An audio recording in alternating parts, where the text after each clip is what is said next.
dinadaanan na hirap na dinadanas ng ating mga kababayan, they have to be told who is responsible and somebody has to answer for their suffering. Paano ho kung kaalyado ninyo? Sorry na lang. Hindi na kita kaalyado kung ganyan ang ginagawa mo. Ayaw na kitang kaalyado. Actually, kinalaban lang ni Marcos yung sarili niya sa sinabi niya.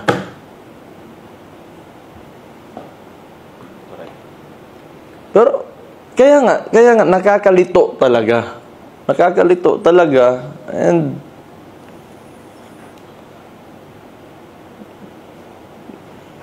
it's almost surreal. 'Di ba, na nangyayari ba talaga ito? Na sa ginagawa ba talaga ito ng gobyerno na ito? Mahirap isipin ba? Mahirap isipin. It's in front of the nation. They're doing this in front of every Filipino. On broad daylight, Mayor. Yeah, yung mga congressman naman, palakpak kami because who's going to take the blame? The president. Diba? And the president is so shameless, so wala rin. They were very proud. All very proud. It's so confusing nga, diba? Diba?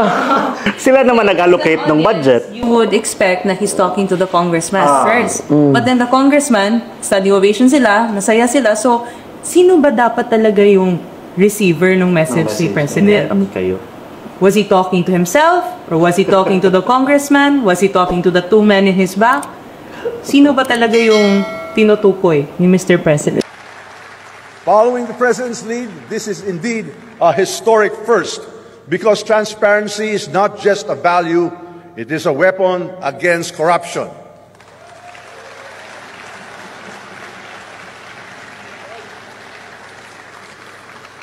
We will allow the participation of watchdogs in all budget deliberations, from committee to the plenary.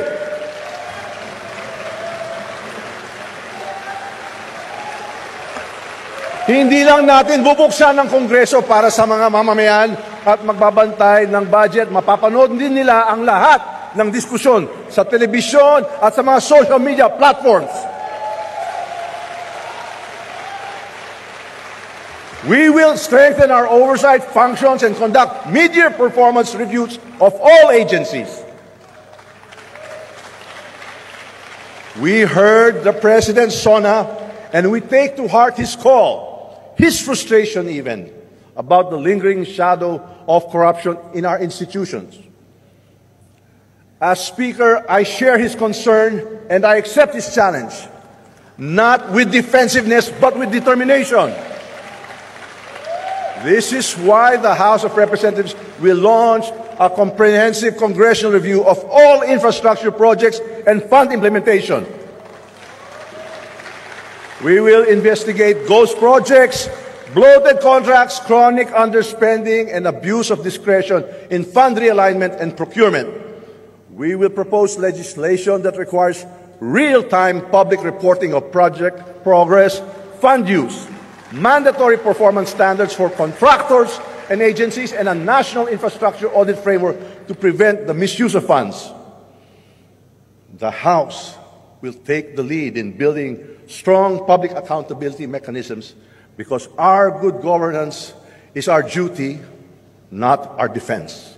Sasabihin niya, okay, nagawa natin yung 20 pesos na bigas. Sige, tanungin mo na lang yung mga bumibili ng bigas dyan, yung pumupunta ng palengke everyday to purchase rice. May tag 20 pesos ba talaga na bigas? Last time I checked, wala. Selected lang. Sila, meron. Nag-roll out sila, Mayor, and select locations nationwide. Co-ops, I think, dinaan nila sa isang but it's a subsidy of the government. Yes, it's not the actual price. It's not an actual market price. Correct. Ng bigas. So, ang ginawa doon, kumuha na naman sila ng pera, bumili sila ng bigas at a lower cost or at the cost, di ba? At the market price, tapos binenta ng gobyerno 20 ng tag 20. But it doesn't mean na yung actual market price talaga ng bigas na may 20 pesos na bigas. Tinitwist kasi nila yung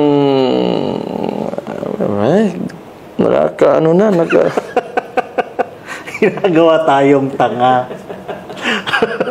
Exactly. In other words, ginagawa tayong tanga. Diba? Tapos yung mga tao, araw-araw nasa palengke yan. It's a subsidized program of the government. It's not the actual market price of rice.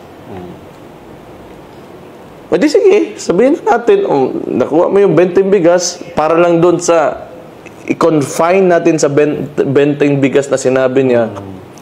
Well, nagawa mo rin naman talaga. But, you know, does it really reflect kung ano yung economy natin in terms of the price of rice?